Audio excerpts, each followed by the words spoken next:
Здравейте, приятели! Ние започваме ежедневния вебинар, както винаги с доктор Лайтнор, Борис Белцърковски и Авина Кур, преподавател в Академията, Международната академия по Кабла. Какво е необходимо за нашето израстване? Това е темата днеска. 30 града гледат.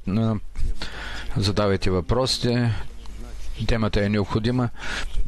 Какво все пак е необходимо за духовното израстване? Това е въпрос ли? Да, за разговор.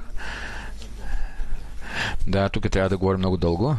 За духовното израстване най-главното условие, това е желанието.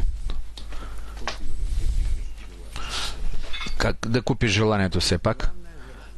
Главното е желанието. Ако човек има желание за духовно растеж, какво е това? Това е всъщност кой съм аз, как съществувам, как се движа така и как мога да участвам, да стигам до това състояние, което да бъде вечно, съвършено, истинско, най-главното. Да разкрия тази мрежа от сили, които ни въздействат на нас и на света. Всичко това, всъщност това е желанието да позная и постигна природата или Твореца. Това е най-главното. Ако това условие го има в човека, то по-нататъка то ще определи целият му път на развитие.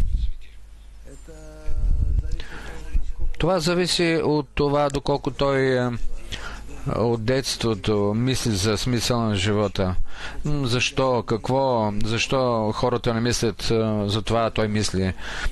Гледа на звездите, на всичко около себе си. Това, какво получава от това, защо се случват това. И не се занимава с тази суета. Как да постигне тази вечност, това съвършено и вечно състояние. Феликс, това е най-главното. Ако има в него и в каква степен има в него има такова желание. Филипс от Берлин пита как е свързан въпроса, кой съм аз, защо съществувам, с духовните сили, с духовното измерване. Не, това е свързано пряко. Духовната мрежа от сили, тя е построение на отдаване, на взаимно участие един друг, на любов, на излизане от себе си, но тя действа на всички тези въпроси. Тоест въпросът се състои от това. И тяхните решения ви може да намерите единствено, ако се развивате в себе си свойство отдаване. Тогава ви ще излезете от себе си, въпреки себе си. Няма да се занимаваме така с абсорбция, да поглъщате всичко. А всъщност обратно, там около вас и то всичко това се намира около мен и в мен. Така и трябва да действам.